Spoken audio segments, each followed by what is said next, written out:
경찰이 공수처와 함께 이제 체포영장을 집행한다는 거고 공수처가 유효 기간을 공개하지 않는 거 보니까 굉장히 길게 받은 걸로 보입니다. 잡을 때까지? 잡을 때까지로 추측이 되는데 그런 상황이라고 한다면 결국은 영장 집행을 한번 해야 되는데 네. 좀 어떤 식으로 해야 될 것 같습니까, 원장님 보시기에?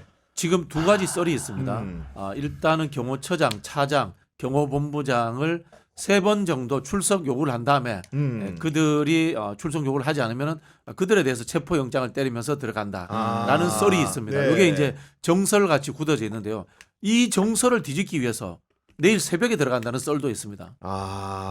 내일 새벽이요? 내일 이게 새벽. 지금 네. 보면은 박종준 처장한테는 10일 날 또 나오라고 3번째 출석 요구서 보낸 그렇죠. 거거든요. 네. 그러니까 내일은 9일이잖아. 예. 그러니까 이제 10일 날 출석 요구서 하고 안 되면은 그다음 체포영장 칠 거 아닙니까? 그렇죠. 뭐 네. 11일이나 12일 정도로 경호처에서 예상하고 있을 것이다라고 누구나 이제 추론하고 있는 거죠. 근데 그 상황을 뒤집기 위해서 내일 새벽이라든가 모레 새벽이라든가 들어갈 수 있다. 들어갈 이런 수 이야기도 있다. 나오고 있습니다. 네. 왜냐하면 어차피 체포영장 없더라도 현행범으로 체포할 수 있거든요. 그렇죠. 현행범. 그러니까 들어갈 수는 있는 건데 지금 보면은 이 관저 정문부터 그렇죠. 차들이 한두 대가 아니고 일곱 바로 조그만 세로 막 거. 이렇게 엉켜놨어요. 네. 못 들어오게. 7대가 지금 거기 네. 배치돼 있고 그게 1차 저지선이잖아요. 또 2차 저지선, 3차 저지선 관저 그 현관문 앞에 철조망으로 둘러쌌더라고요. 그렇죠. 네.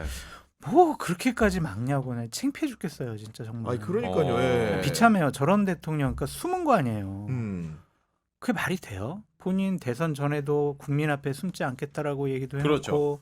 또 비상계엄 터트리고 나서 문제가 되니까 법적 책임지겠다라고 당당하게 해놓고. 임하겠다. 이게 뭐예요 이게 지금? 아니 근데 여하간 적법한 집행을 위해서는 일부에서는 뭔가 물리력을 강화해서 뭐 경찰 특공대라든가 강력계 형사들을 포함해가지고 기동대 뒷받침을 받아서 전격적으로 뭔가 강력하게 해야 된다고 하는데 그렇게 할 것 같아요. 그래요? 음. 지금 대통령 관저 내에서 나오는 대부분의 정보는 경호처에 있는 늘공들 통해서 나오는 정보다. 뭐 이렇게 짐작하시면 될 것 같고요. 지난번에도 200명이 스크럼을 짜고 막았다라고 이야기를 했는데요. 네. 실상 현장에 갔던 분들 이야기 들어보면 200명 안 된다. 숫자가 예. 적극적으로 가담한 사람은 한 4, 50명 정도밖에 되지 않는다. 그렇군요. 라는 예. 그런 이야기들을 하고 있고요. 그리고 중간에 이 경호처 직원들이 한번 밖에 나왔다 들어갔습니다.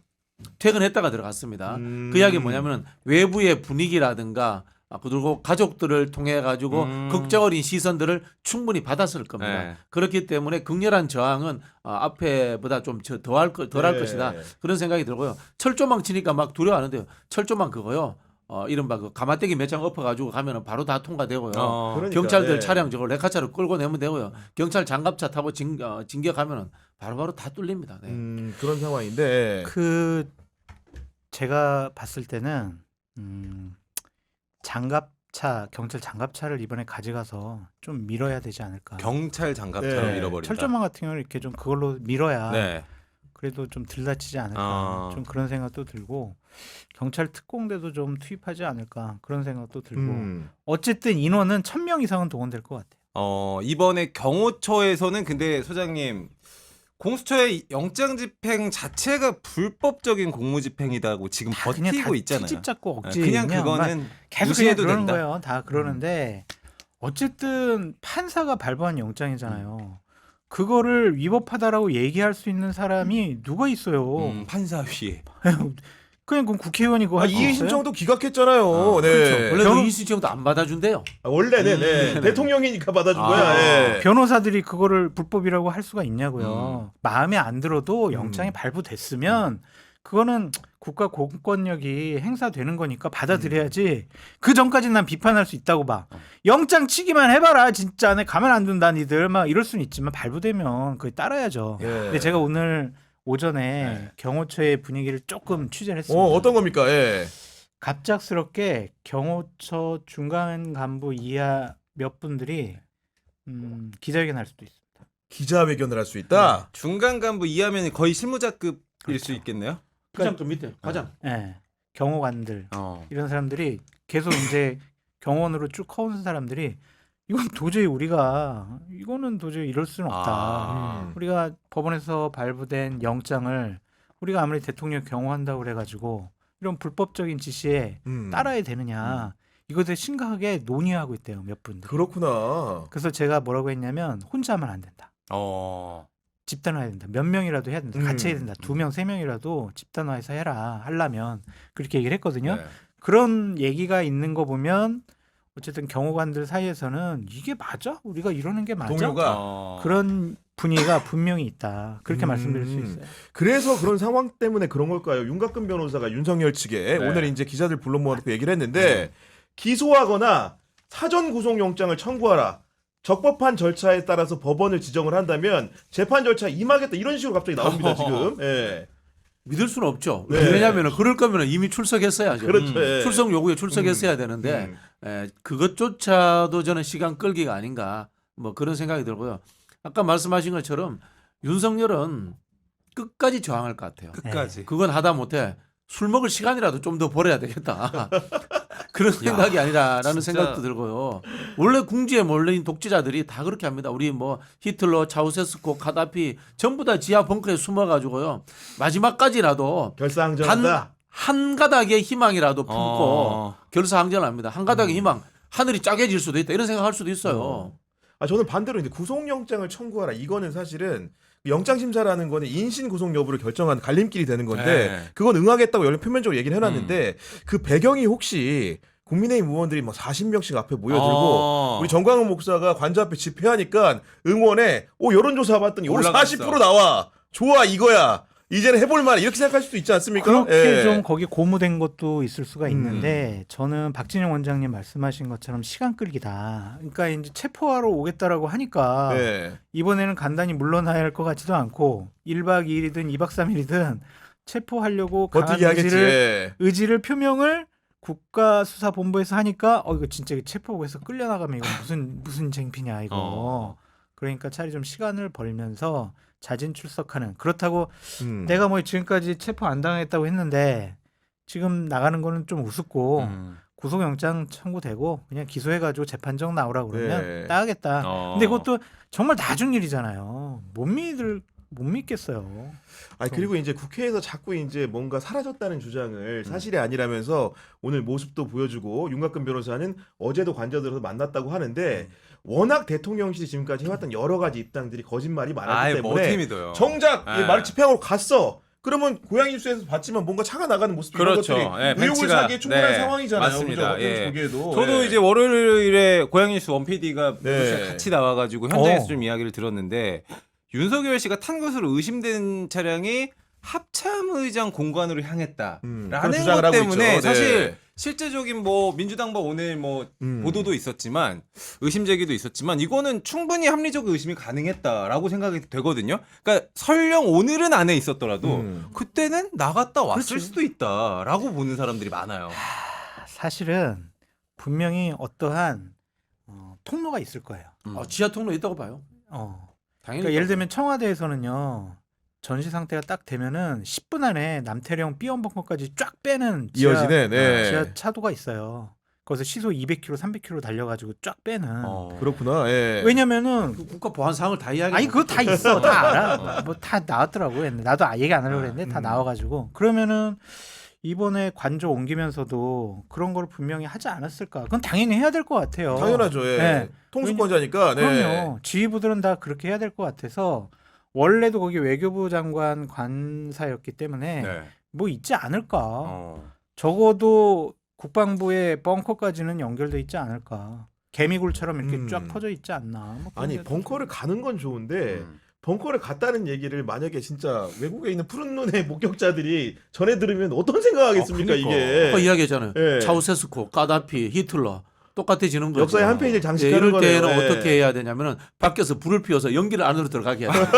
너구리 잡듯이 해야 되는데 사실 이제 우리 장성철 소장님이 이야기하신 네. 내용들이 핵 전쟁에 맞아요. 대비하는 수준까지도 되어 있다 다 되어 그러거든요. 있어요. 그러면 안에서 몇 개월 머물 수도 있는 거예요. 야. 근데 저는 뭐 그렇게 하면 우리가 잡지는 못하죠. 체포는 못하는데 네. 완벽하게 이제 탄핵 인용은 전 국민이 동의하는 상황으로 이제 흘러가는 그렇죠. 상황이 된다 그런 이런 생각이 것들이. 들고요. 예. 하나 저는 좀 이 국민의힘 의원들에게 제안 드리자면은 국민의힘 의원들이 지금 말만 윤석열 대통령을 지킨다 하고 그냥 대충 너무 쇼만 하는 것 같아요. 앞에서 저는 앞에 가서 계속 지켜주셨으면 좋겠어요. 네. 그리고 경찰 특공대 왔을 때도 지켜주시고 그렇게 해서 제대로 좀 싸워주실 것을 부탁을 드리겠습니다. 왜요? 그래서 왜? 현행범으로 체포돼 주십시오.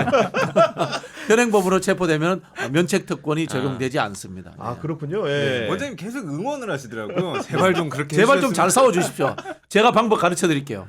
아니 근데 저는 그 가서 현장 지휘하세요. 네네네. 그 관저 앞에 모인 40명이 넘는 의원들한테 에이 왜 저기 추운데 들어와서 떡국 좀 먹고 가지라고 대통령실에서 했다는 거 아니에요. 아 그게 뭔 소리예요 진짜. 우리는 윤석열 대통령 지키러 온 게 아니라 대한민국의 자유민주주의 법치주의를 지키기 위해서 이 관저에 있는 거라고요. 오해하지 마세요. 라고 누가 했어요? 김기현 대표가 얘기했어요.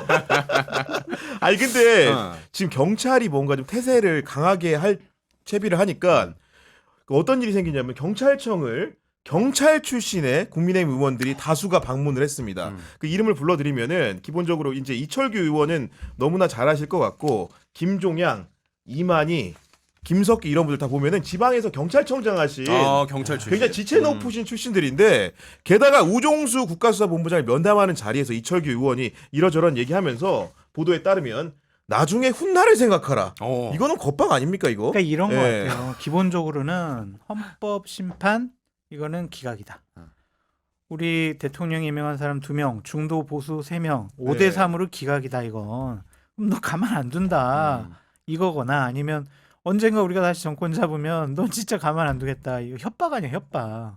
저는 이게 최근에 탄핵 이후의 과정 중에서 벌어졌던 최악의 발언 같아요. 권력을 갖고 있는 사람들이 국가의 공적인 일을 행하는 사람에게 네. 나중에 우리가 권력 잡으면 너 가만두지 않겠어라고 협박하는 것은 이거는 국가의 법치주의 시스템을 완전히 망가뜨리는 거거든요. 우리 말 안 들어? 아니 그러니까 너 가만두지 않아. 이거 뭐예요 이게?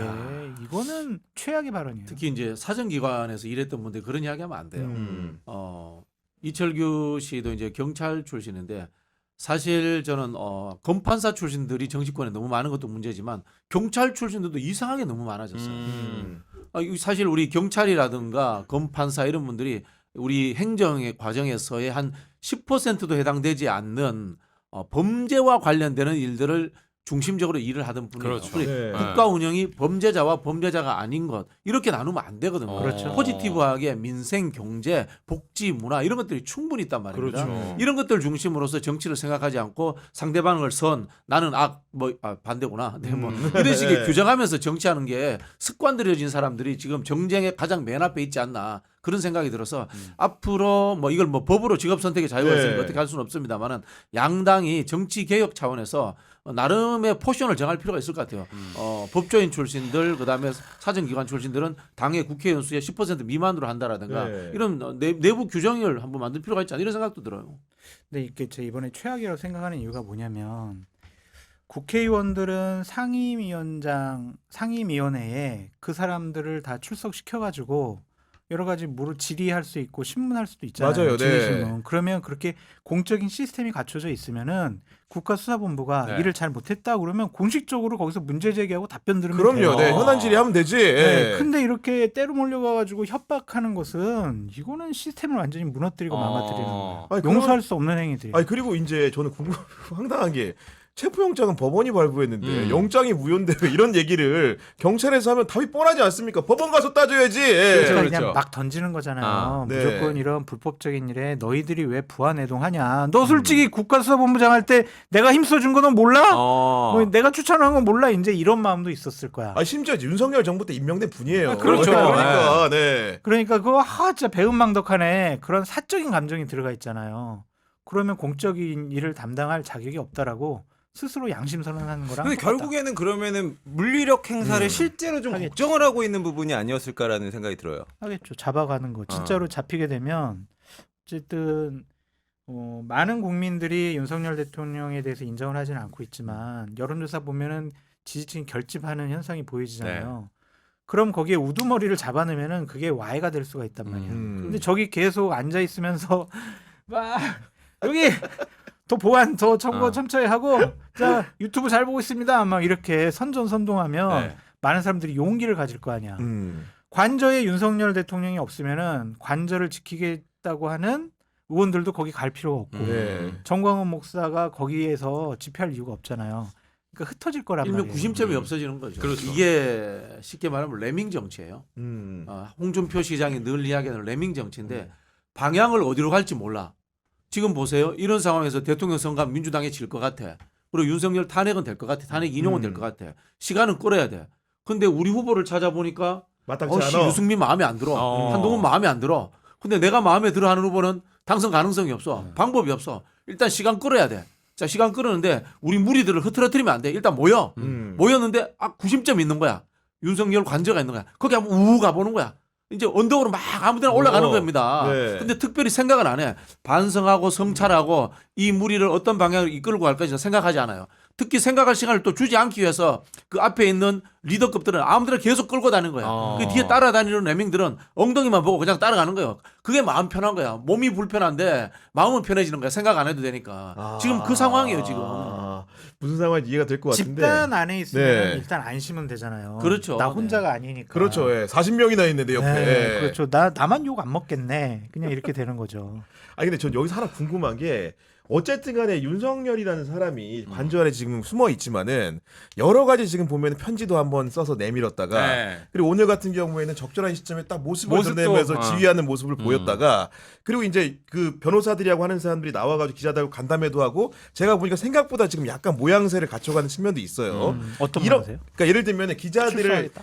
기자들을 상대하는 방법을 그래도 훈육이 된 사람들을 불러다가 네. 왜냐면 윤곽근 변호사 같은 사람은 과거에 중앙지검에서 공보관 역할을 3차장 검사를 했기 때문에 기자들하고 문답을 많이 해본 사람이에요. 적어도 그런 훈련은 된 사람인데 그러다 보니까 그 형식적으로 외견을 갖춘 데서 기자를 불러 모아놓고 자기 중심적으로 주도적으로 얘기를 하는 방법들. 그러니까 결국은 받아쓰기 형식이라고 사람들이 오해하지만 그런 보도들을 많이 내고 있는 것도 사실이거든요. 입장적으로 이렇게 하는 건데 근데 그럼에도 불구하고 뭔가 지금 관저 안에는 윤석열을 돕는 누군가가 브레인이 한 명쯤은 있을 거라는 생각이 드는데 그런 주동적인 역할을 하는 사람이 혹시 짐작 가는 분이 있습니까 혹시?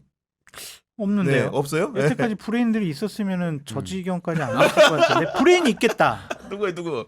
뭐 그 전 보는 분들, 역술인들 뭐 어. 그런 분들하고 소통하는 분이 한 분 계시잖아요. 그 안에 그분이 우리 어떻게 돼? 뭐 우리 구속 될까 안 될까? 뭐 체포 될까 안 될까? 브레인 뭐 그분 아니에요? 교감하는 브레인이지. 그러니까 이거- 접신하는 브레인인데. 근데 그 저는 이런 의심을 해봐요. 윤석열이 그때 이제 12월 3일 날 계엄 국무회의하고 국무위원들에게 쪽지 나눠줬잖아요. 네. 그 쪽지 누가 대신 써줬을 거 아니야. 그러니까 그 사람이 네. 과연 누구냐는 거예요. 우리 보통 대통령실 회의든지 아니면 뭐 당의 최고위원 회의든지 마지막 회의 자료를 정리하는 사람이 있어요. 그 사람이 사실은 최종 기획하는 사람이에요. 본부의 핵심인 거죠. 예, 그 사람이 예. 누구인지는 한번 저는 있을 것 같아요. 지금도 윤석열 주위에 저는 있을 것 같다라는 생각이 들어요. 그러니까 아까 말한 것처럼 뭔가 예비비를 뭐 확보하라든가 이런 얘기들을 구체적으로 할 수 있는 사람이라면은 행정 전반에 대한 이해도 있는 정치 사람일 이해도도 거잖아요. 있어야 돼요. 예, 예를 그러니까, 들자면은 예. 최상목 권한대행이 기재부 장관으로서 국보위를 대비해서 예비비를 그러니까, 확보할 때 네. 최상목 국보위가 뭔지 모를 거예요. 제 생각에는. 기재부 관료가 국보위라는 거 이해 잘 못하거든요. 저희처럼 이제 정치를 오래 공부한 사람들은 국보위라는 것을 역사적으로 알 수 있지만은 네. 제가 봤을 때는 최상목 같은 경제 관료는 그런 데까지 관심 없단 말이에요. 그런 거를 저는 아는 사람이 옆에 붙어 있는 것 같아요. 지금도. 언론 문제도 마찬가지예요. 윤곽근 이야기를 했습니다만은 네. 사실은 윤곽근유의 이 언론 대응책이 효과를 보고 있어요. 물론 여기는 싸구려 언론이 부안해동한 측면이 있습니다. 제가 다른 방송에서도 이런 이야기를 많이 했는데요. 이 법원의 영장이 잘못됐느냐 잘 됐느냐 내란 행위냐 아니냐 이거는 여야 편을 데려다 놓고 따져서 되는 게 아니에요. 당연하죠. 네. 이거 법조인 데려다가 질의를 해야 되는데 지금 대부분의 방송사가 여야 편을 데려다가 싸움 붙인단 말이야. 그러니까 여당 지지자들은 그 패널의 말만 믿고 결집해 주는 거예요. 네. 그 비슷한 이런 어떤 언론 작업을 기억하는 사람도 저는 있는 것 같아요. 느낌이. 그런 부분이 있는 거고. 네. 그 박근혜 대통령 탄핵 때 계속 대통령실에 있으면서 그것을 또 몸소 체험한 분들이 있잖아요. 그분들 지금 몇 분이 대통령실에 있죠. 들어가 네. 있잖아요. 예를 들면 최진홍 연설 기록 비서관 같은 경우에는 박근혜 때도 연설 기록 비서관 그렇죠. 했거든. 예. 얼마 전에 그만뒀대. 아 이거 도구로 갔다는 거 아닙니까? 그만두고 언론 나고 보도에 이제 따르면 관저로 간 거죠. 네. 그런 사람들이 여러 가지 노하우를 전수해주지 않을까. 음. 그런 그룹들이 있지 않을까. 정호성 같은 경우도 마찬가지. 그때 못했던 일들을 반성적으로 사고하면서 그렇지. 그죠? 예. 그래 이제 회고를 해보잖아요. 이때 이럴 걸 저럴 걸. 그 그러니까 수첩을 네. 꺼내보고 이제 여러 가지 일들을 하는 것이 아닌가. 그리고 경험을 이기는 거는 없어요. 안 그래요? 절대 맞습니다. 탄핵은 안 예. 된다. 아. 말씀 듣다 보니까 그런 얘기가 타당하게 들리는데 네. 그리고 이제 아까 여당 얘기 잠깐 했는데 여당이 사실은 비상계엄 이후에 한동안 이제 숨죽이고 있었죠. 그러니까 계엄은 잘못된 선택이라는 공감대를 적어도 속내로는 갖고 있었고 그렇죠. 결국은 탄핵에 찬성하냐 반대하냐 이런 거였는데 최근에 이제 계엄이 어쩔 수 없었다 이런 얘기하는 사람 좀 있습니다. 불가피했다. 누가 있어요? 누가 그랬어? 그 윤석열도 그런 이야기 하잖아요. 윤상현 의원 이런 아니면 이렇게 하잖아요. 그 사람들이 예. 이상한 사람들이잖아요. 근데 그 사람들 얘기가 국민의힘 네. 다수의 의견은 아닌 것 같고 네. 아직까지 국민의힘 다수는 계엄은 잘못됐다. 근데 탄핵은 여러 가지로 절차적인 정당성이 좀 결여된 거 아니냐. 특히 이제 민주당이 탄핵 심판에서 내란죄 뺀 것은 네. 국회에서 탄핵 의결을 바꿀 수 있을 만한 중대한 변경 사유다. 이렇게 주장을 하는 거죠. 네. 그래서 일단은 그냥 이재명 대표 민주당을 욕하면서 지지층을 결집시키는 그러한 방식으로 가는 것 같아요. 아니 한 칸 더 가가지고 오늘 중앙일보 보도 보니까 이 도식 분류를 새로 해놨던데. 맹윤, 그러니까 물론 이제 언론의 습성이긴 한데 외우기도 힘들다 이제. 뭐 맹윤, 찐윤, 찐윤, 친윤. 친윤으로 이제 분할을 해가지고 설명을 네. 했던데 친윤 그룹을 범친윤을 네. 그 분석엔 동의하십니까? 그렇죠. 맹윤하고 찐윤은 네. 정광훈 목사 그 단상에 올라간 사람들. 그러니까 네. 윤상현. 거기서 연설한 사람들, 어. 김민전, 윤상현 네. 이런 사람들은 완전 맹윤이라고 해놨더라고요. 그러니까 맹목적으로 윤석열 대통령을 옹호하는 사람들 그렇게 보여지는데 뭐 분류는 뭐 적절한 것 같아요. 하지만 거기에 약간 나는 찐윤인데 왜 날 친윤이라고 해놨지? 이제 이럴 만한 사람들이 있는 것 같고. 그러면 이제 더 충성도를 보이겠죠. 그러겠죠. 네. 그러니까 대략 채널A에서 취재해 보니까 9명 정도는 채평차 오면은 내가 무조건 가서 맞겠다. 맹목적으로 지키겠다. 네. 예. 그런 사람들이 이제 맹윤이라고 볼 수가 있죠. 그 사람 제발 지켜야 되는데 현행범입니다. 네. 근데 그 유형화 효과가 있는 것 같아요. 네. 박근혜 대통령의 유형화 효과가 예, 있다. 있는 것 같아요. 예. 네. 실제로 박근혜 대통령의 측근이었던 분들 뭐 최경환 부총리라든가 대다수의 사람들이 정치적으로 완전히 퇴장당했는데요. 유영아 변호사는 살아남았거든요. 진짜 그분이 맹박이었잖아요. 맹박이었죠. 맹박이었잖아요. 그러다 보니까 그 효과를 가지고 또 후광에 깃들려는 사람이 있지 않는가 이런 생각이 드는데 윤상현 의원은 제가 봤을 때는 분위기 잘못 파악한 그러니까 주군에게 충성하면은 언젠가는 부활할 수 있다라는 희망을 윤상현은 유영아가 대권 후보야, 줬다는 대권. 거죠. 대권 나오려고 하는 것 같아요. 내가 보기엔. 대선 나오려고. 아니 근데 언론이 이제 예를 들면 야권을 상대로도 과거에 보면은 유형 분류를 하잖아요. 무슨 뭐 친논에 비논 이렇게 하는데 저는 이렇게 유형 분류를 6개 도식으로 하는 거 오랜만에 보는데 이거 왜 그럴까요? 그만큼 이렇게 세세하게 다른 겁니까? 아니면은 억지 분류인 겁니까 이게? 뭐 기사 나올 거리가 그거밖에 없잖아요 지금. 콘텐츠 하나 만들어. 윤석열이 지금 안에 농성을 하고 있는데 자 1차 저지설이냐 2차 저지설이냐 3차 저지설이냐 이걸로 구분할 수밖에 없는 거예요 지금은. 원장님 그러면은 44명의 장동혁은 왜 있어요?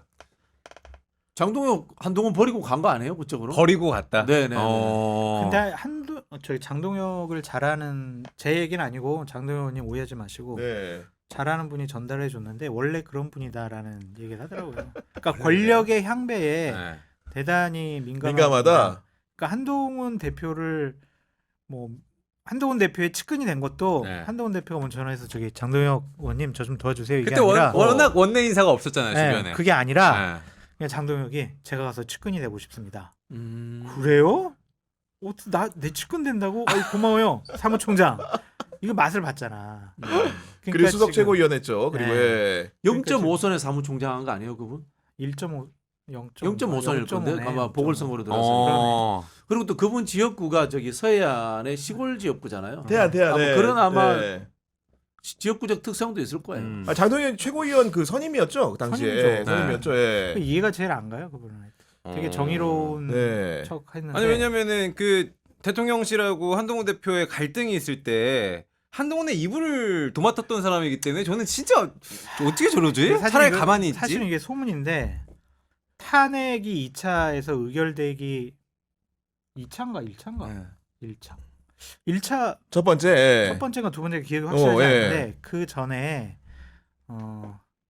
윤석열 대통령 찾아가서 뭐 충성 맹세를 했다. 그런 그런 소문까지도. 소문도 썰이 있어요. 있었다. 사실이 아니라고 생각이 들지만 아. 그런 얘기까지. 아니 근데 장동혁 의원 이상한 자체가 사람이네. 기본적으로 이제 국회 파견 판사를 하셨잖아요. 그러다 보니까 여야를 두루 잘 알고 원래 지날 때도 그 야당에서도 이분이 여당색이라는 생각을 많이 안 했던 분이에요. 그러다고 하더라고. 기본적으로 색채 자체가 맞아. 왔다 갔다 하는 분이기 때문에 저는 이제 한 가지 실망스러운 점이라고 한다면은 결국은 권력 추종적인 그렇죠. 태도를 취했기 때문에 그것들이 유연한 태도로 평가받는 게 아니고 정말로 이제 살 길만 찾는 게 아닌가라는 아. 의심을 하게 되는 거죠. 사람들이 주변 사람들이. 판사들이 대부분 예. 그렇대요.